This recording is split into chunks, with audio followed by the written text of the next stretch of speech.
Will the Biden administration be able to force emergency room doctors to perform abortions? Plus, Virginia schools are facing an unprecedented teaching shortage while homeschooling is at an all-time high. When will the public schools wake up?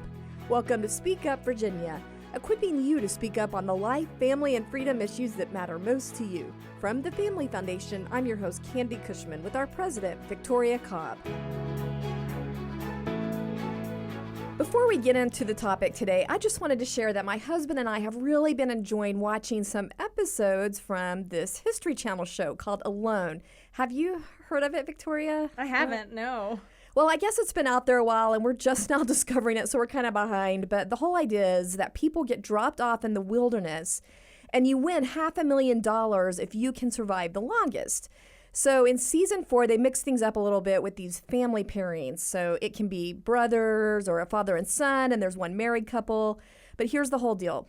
One person in the family pairing has to trek 10 miles through the wilderness to find their teammate who's setting up the shelter. And the pairings get to choose, before the competition starts, okay, who does the hiking through the wilderness and who sets up the shelter. So we were laughing about this because Michael was saying if you did the trekking through the wilderness, we would lose right at the start, because whenever you have to decide direction, you just automatically go in the wrong direction every single time. But then I was saying, I think the other person at the shelter has this little thing that shows where their teammate is as they're going through the wilderness, like a location device, or just shows their progress. So I was saying but if I did the shelter, I'd go into Barney Fife mode with that thing, because I'd be looking at it and I'd be like, he's not moving, and like a cougar got him or something. So I really want to know, if you and Matt had to make this choice, what would we do? Yeah, would you be going through the wilderness or would you be setting up the shelter? That's a really good question. I get lost too much to probably be able to I love hiking, but I think if I had to navigate hike, actually have to get from point A to point B by myself, probably not a good plan. But I like this show because we watch shows like Survivor or Amazing Race, and people have to work together. And I hate to say it, but Matt and I on projects together is not always the best thing. So I like this because you're technically on a team together, but you're doing two different functions, not near each other, trying to tell each other what to do. Yeah, but they do eventually have to end up together in the same location. Yeah, well, okay, that's and then true. They have to win. Do they have to do something after that? What happens once they get there? So once they get together, once the person hiking finds where the person set up the shelter, then it's kind of then it really begins, and they have to see who can survive the longest. Okay, well, we could probably survive together. I feel good about that. But yeah, when I watch Amazing Race and it's, solving puzzles together and stuff, I kind of have bad visions of how that would actually go. So if it were you guys, you'd have to kind of have your own little wilderness I guess I would zones. Shelter, and he would, so I think that's just better. Well, Catherine, I would love to hear how you think it would shape up in your... Well, Richard would be all over this. He watches this YouTube channel where this guy goes to islands alone and survives for, I don't know, a weekend. I don't know. I wouldn't be caught dead doing this.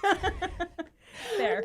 I enjoy a day hike on a well-traveled path, but I don't love being outside, especially for an extended period of time, and don't ask me to sleep outside.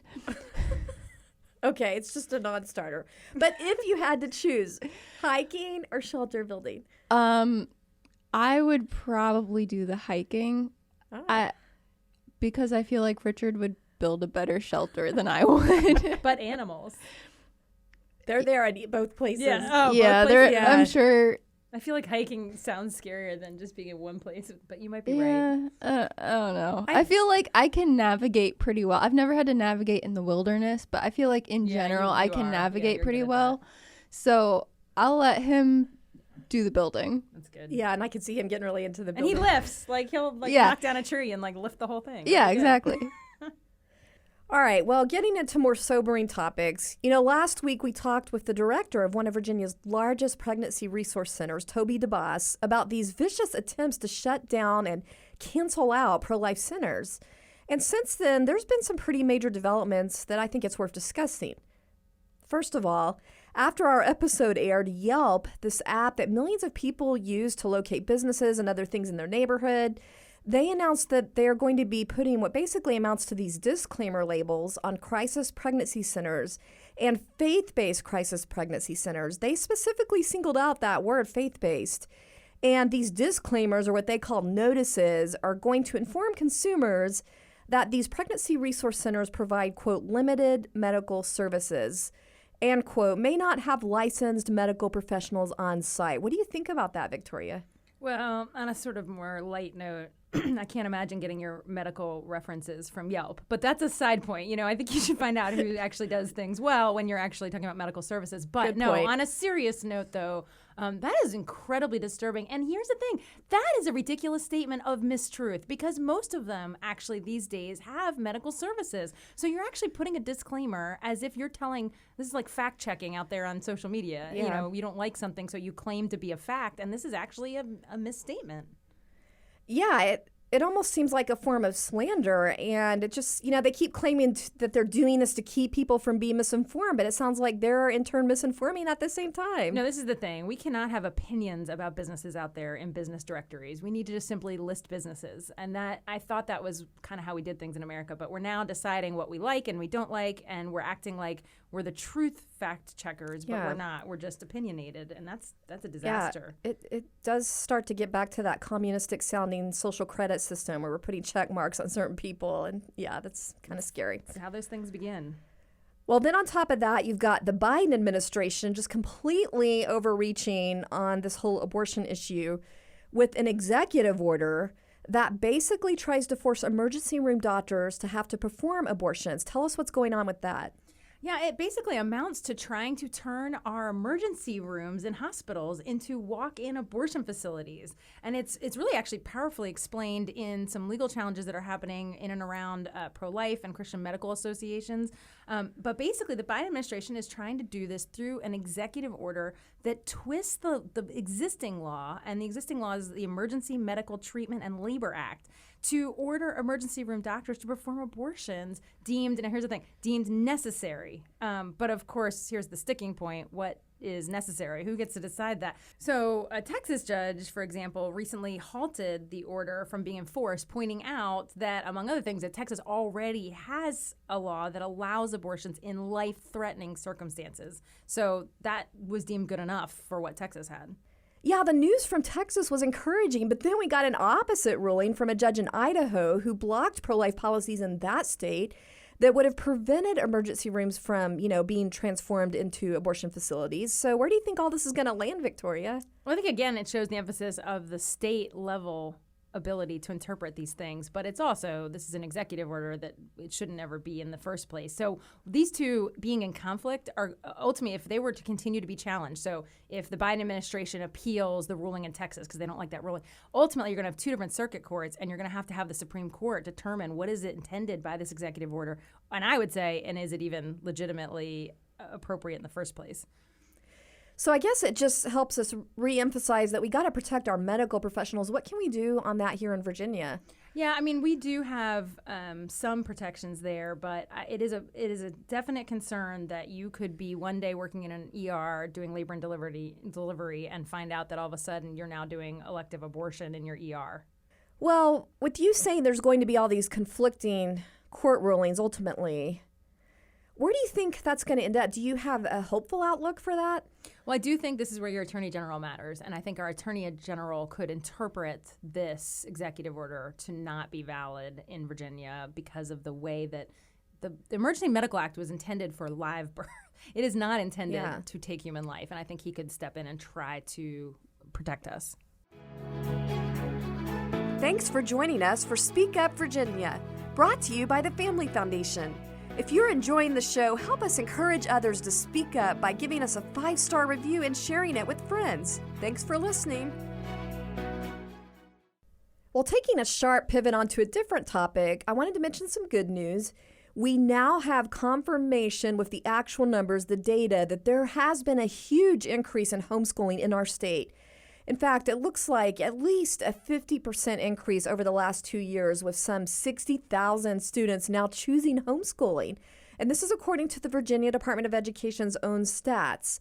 And then there's several thousand more that are transferring from public schools to private schools. What do you think's driving this, Victoria? Well, we've talked about this before. Parents and students are voting with their feet. They are making decisions that say, I am not going to abide what's happening in the public school anymore. The education system has to wake up about the needs that parents have and respect them and actually attempt to accommodate them. And we are not seeing that everywhere. And they can't just keep operating with listening to the left-wing radicals in these school boards and the teachers unions and ignoring the parents, because they're going to see that parents are ultimately not going to stand for it. And of course, on top of those numbers, we also have the Virginia schools are all almost across the board experiencing incredible teacher shortages. So they're starting the school year missing teachers because teachers are fed up too. Yeah, you're seeing these teachers start to join lawsuits standing up for their religious freedoms. So that's encouraging. I hope it really shakes up the system to be more responsive to parents and religious freedoms. I mean, parents have so many reasons right now to be concerned, and that's why they're voting with their feet, as you said. You've got the student scores on the state accountability test plummeting for the second year in a row. I mean, that hurt is especially felt in homes of kids of different ethnicities and those that are in financially struggling households. So I just wonder what it's going to take to kind of force I guess they call it a market disruption. Yeah, I mean, if you have a child that's in a school where it's constantly not able to get its kids to pass reading scores, and you're going to school boards and all they're talking about are crazy left-wing ideologies, you're going to be fed up and you're going to walk out. And honestly, I'm thrilled to see that there are these cases where you're even seeing school policies that are being challenged. You know, we have some of this ideology stuff. There's one out in Harrisonburg, for example, where you actually have parents fighting because these policies are now hiding information about their kids on gender sexuality issues. I mean, parents either have to fight within the system or they're going to step out of the system. It's one or the other. Yeah, that's a really interesting case to keep your eye on, where the school had it looks like there's these situations where educators are counseling kids or have it set up where they can to basically embrace a different gender identity behind their parents' backs. And you mentioned Harrisonburg City dealing with those issues, but we're seeing that in different states across the nation with parents actually filing lawsuits to fight back. And one way we're working to help parents protect their kids here at the Family Foundation is through parent tools like our Protect Every Kid website. If you want to check that out, that's familyfoundation.org/protecteverykid, because we're going to be launching a whole parental rights initiative through that. So that's familyfoundation.org/protecteverykid. But we're also looking at state policy to look at ways to empower parents more. Tell us about the latest thing in that area. Yeah, I mean, the Family Foundation has been involved in trying to make it possible for every parent to make the best decision for their child, no matter their income, for forever. And so we are really trying to take this to the next level. There's a bigger coalition than ever before, more groups working on this, and we are going to try to get education savings account. This is sort of the ultimate thing where the money is with the child, and the child picks the school instead of the money going to schools and us being forced into a specific building because of the zip code that we live in. So this is a big deal. It's going to be a long process, and so we're doing some town halls this fall to kind of educate people on how important it is that they engage, because if people don't step in and advocate with their legislator, we're not going to get this kind of legislation passed and make this choice available. Yeah, I've heard these education savings accounts called the gold standard of the school choice movement because it has the least amount of interference from government. The parents have the most direct control over these savings accounts that operate sort of similar to a medical savings account, where they can use the funding, a portion of the funding that would have gone to their child if the child was in the public school, but since the child isn't, they can use it for homeschooling or private schooling. I mean, that's tremendous empowerment of the parent to be able to meet their child's unique needs. And so if you want to get involved in that, Victoria mentioned the town halls. Keep your eyes tuned for information from the Family Foundation on a town hall near you. That's going to be coming out in the next few weeks or month, where you can get directly involved. Well, it's that time again. Time for our Inconceivable Moments Award. This is where we're featuring examples of the absolute lunacy and craziness that happens when cultural leaders try to give guidance completely apart from biblical principles. And we're calling this the Liberals' Most Inconceivable Moments Award. Inconceivable! Well, we talked about overreactions from the Biden administration on the Dobbs ruling, but I'm sad to say we've got a town right here in Virginia that might be in the running for the most overwrought reaction. Yeah, so this is Blacksburg, and of course that's a college town. It's the home of Virginia Tech, if you're not familiar with where Virginia Tech is located. But the town council there not only adopted this resolution that opposed Dobbs, but it actually went as far as to say that it was going to push for the expansion of abortion. So maybe that's not surprising because college towns are crazy and whatever. But what makes this so unbelievably over the top is how the local officials are actually talking about it. So, for example, you had the mayor, Leslie Hager Smith, saying its citizens were imperiled to local media. Imperiled is the word she used. Yeah. It kind of sounds uncomfortably close to equating an unborn baby to a death threat. I mean, it's just weird the way she used that word. Oh, yeah. And then she went on to compare the issue to having bodily autonomy for other things, like kidney donations. Now, that is just ridiculous. A helpless living human being is not the same thing as a kidney. You can live with just one kidney. The baby can't live if you take its life. Yeah, and the resolution wording itself just gives you the feeling of stepping into this whole Stranger Things world where things are kind of the inverse of what they should be, because it has wording, for instance, stating that Governor Youngkin's proposed ban on abortions at 15 weeks of pregnancy, quote, would create a serious public health concern in our community. Okay, I just have to point out the irony of that because we've been involved in abortion clinic safety for years, and I will tell you, there is no safety happening within our abortion clinics. This is absolutely, the health risk is going into an abortion clinic, not having a child. It's just such a crazy world we're in when we start calling organizations or just efforts to save human life a health concern to the public. But wait, there's more. It also states that, quote, the denial of safe abortion care is linked to negative social determinants of health for existing children who are more likely to live below the poverty line and more likely to be exposed to intimate partner violence than the children of pregnant individuals with access to abortion. So I'm looking at this and I'm thinking, am I missing something here, that they are actually arguing that we need to help children by killing them before they're born? I don't even know what to say to that. I think that is what they are saying, which is appalling. But also, I just have to comment on the ridiculousness of this term that I've heard over and over, and I hear it, in this idea of safe abortion care.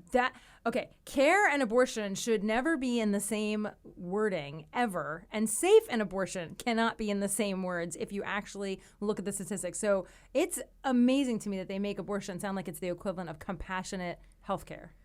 Well, I guess that means we're giving this week's Inconceivable Award to the Blacksburg Town Council for essentially arguing that we can help kids by ending their lives before they're born. Thanks for joining us for this week's Speak Up Virginia, brought to you by the Family Foundation. Visit us at familyfoundation.org. That's familyfoundation.org. See you next time, and don't forget, we are stronger when we speak together.